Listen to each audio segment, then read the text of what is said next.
Assalamualaikum warahmatullahi wabarakatuh, sahabat mata netizen. Oke, teman-teman, semoga teman-teman semua senantiasa diberikan kesehatan, rezeki murah yang barokah, dan selamat datang lagi di channel mata netizen. Oke, teman-teman, pada kesempatan ini teman-teman saya akan ajak melihat perkembangan mobil listrik atau electronic vehicle. Kalau biasanya kita melihat di mobil-mobil kecil ya, mobil-mobil SUV, mobil-mobil MPV. Nah, sekarang kita lihat mobil bus atau truk ya yang skala besar seperti apa. Nah, kita biar bisa melihat teknologi mobil listrik ini dari mobil-mobil kecil sampai mobil-mobil yang besar. Oke, kita simak sebentar semuanya ya. Untuk mobil listrik yang skala kecil, kita lihat hanya seperti ini ya teman-teman, sangat sederhana, sesederhana ini. Hanya terdiri dari ini ya, gardan belakang beserta ini mesin penggeraknya, motor penggeraknya, kemudian ini ada diferensial atau gearbox ya. Nah, sudah ada set ini pernya ada 4. Tapi kalau mobil besar kan nggak dilengkapi dengan seperti ini ya. Nah, ini ada controller yang sederhana, kotak kecil seperti ini. Kemudian sistem setir, sistem rem ya. Kemudian ini ada di dashboard itu untuk melihat seperti apa penggunaannya, atau untuk ya dashboard ya untuk pemantauan sistem ya.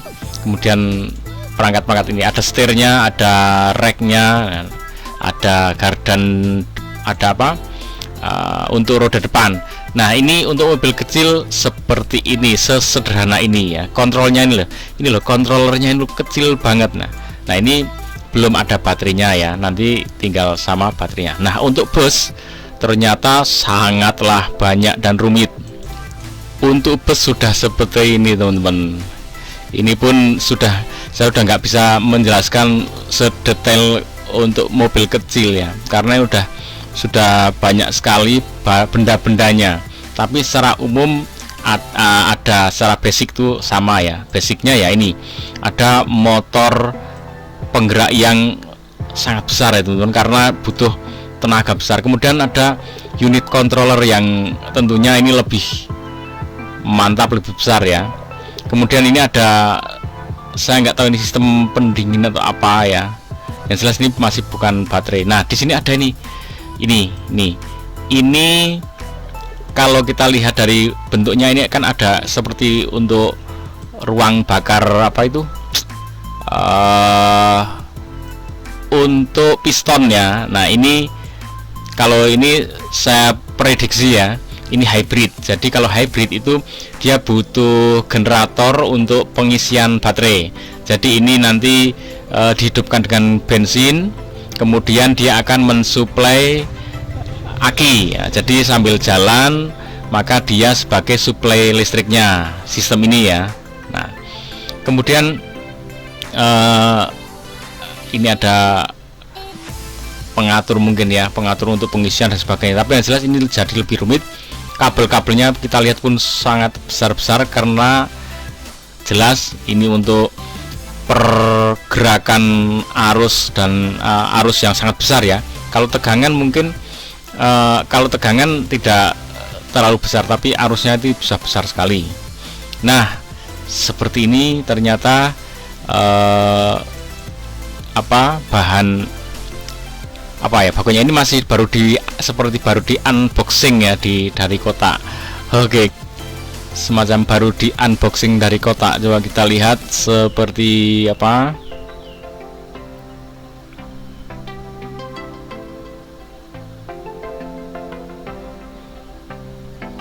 Nah, ini udah dinaikkan ke sasis ya.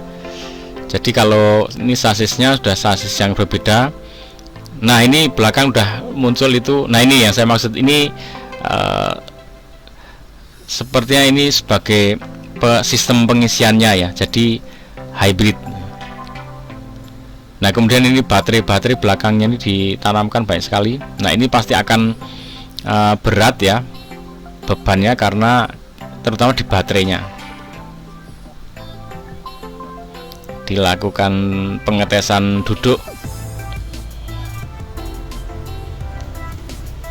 Oke, jadi kita jadi sebagai netizen punya pandangan, punya wawasan, oh seperti ini ternyata mesin mobil listrik untuk yang skala kendaraan besar ya, kendaraan berat. Untuk kendaraan ringan sederhana. Nah ini, wah kelihatan sekali dari jarak dekat. Motornya itu besar sekali ya, karena wah ini mantep, wah motornya besar sekali, motornya mantap, besar sekali.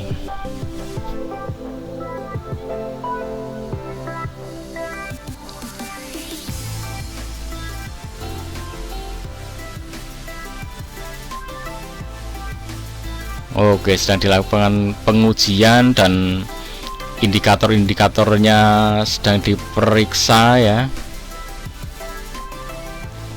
Yang jelas motor listriknya mantap menurutnya, besar sekali ya, sehingga motor listrik itu identik dengan jika ingin meningkatkan kemampuannya, entah itu kecepatannya ataupun torsi kekuatannya, itu identik dengan membesarkan semua komponennya, dari motor listriknya, kemudian kontrolernya juga menyesuaikan, baterainya jelas itu akan menyesuaikan.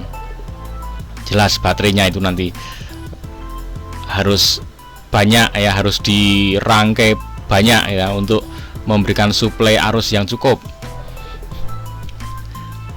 Untuk mobil kecil, untuk sepeda ontel ya, untuk sepeda yang sangat ringan ya, baterainya kecil, motornya kecil ya, karena yang bawa juga rangka kecil.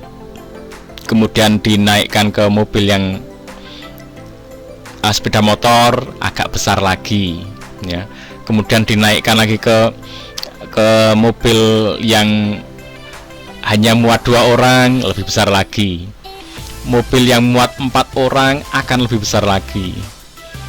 Mobil yang 7 seater juga akan lebih besar lagi.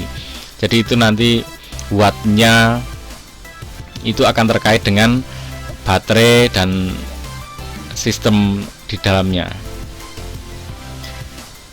Sebenarnya mobil konvensional pun sama ya teman-teman. Untuk meningkatkan kapasitas performa itu juga CC-nya dinaikkan. Untuk mobil ringan CC 1000, mobil kecil ya, kendaraan keluarga. Kemudian kendaraan keluarga tapi muat lebih banyak lagi, sekitar 7 atau 8 orang ya, akan naik lagi CC-nya 1300, 1600 sampai 2000. Untuk kendaraan yang muat lebih banyak lagi, kendaraan angkutan yang umum ya, akan naik lagi CC-nya. Untuk menaik angkutan barang yang berat juga CC-nya akan naik lagi. Sama ya sebenarnya. Oke, ini dilakukan test drive seperti itu. Coba ini kita simak berita dari kompas.com ya. Jadi ini bus listrik Mercedes-Benz ini yang coba dipersiapkan, ini di tahun lalu sudah ada sebenarnya, tahun lalu. Bahkan dalam waktu dekat ini DCVI akan membawa prototipe bus listrik Mercedes-Benz ke Indonesia.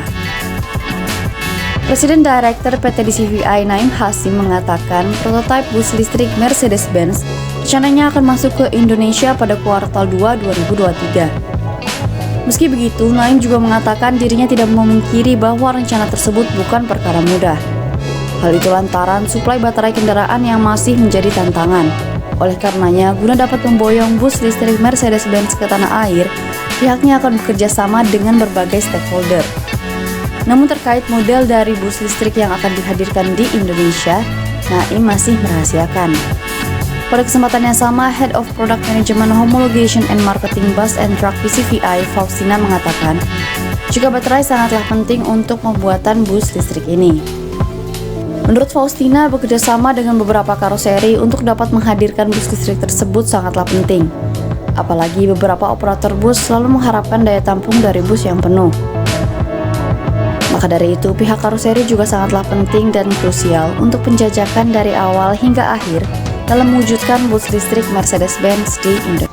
Oke teman-teman, saya kalau import yang seperti ini nggak setuju ya. Lebih baik ini yang tadi ya. Jadi mendingan ya import tidak satu gelundung bus itu, satu bus lengkap, tapi mesinnya saja terus dirakit itu udah lumayan gitu. Kalau ini satu mobil bus sudah jadi ya, satu mobil bus jadi dibawa ke Indonesia itu sama sekali nggak ada effort. Walaupun ya masih cuman merakit lumayan lah ya. Walaupun kalau harapannya kita itu bener-bener bisa memproduksi sendiri itu. Yang jelas kalau biasanya untuk bus itu sasis ya, kita beli sasis dan mesinnya. Nah ini beli sasisnya saja, kemudian mesinnya seperti tadi satu set, kemudian dirakit. Karoserinya juga kita bisa karoseri di Indonesia. Jadi saya kira nggak masalah, daripada beli mobil satu gelundung udah jadi itu pasti akan sangat mahal. Walaupun harapan kita sebagai netizen ke depan itu Indonesia bisa bener-bener mampu membuat sendiri. Kayak Cina, dia punya kendala di baterai, dia bikin pabrik baterai sendiri, sehingga masalah yang terbesar di mobil listrik, di masalah baterai, dia bisa menyelesaikan masalahnya, sehingga dia dapatkan harga yang murah.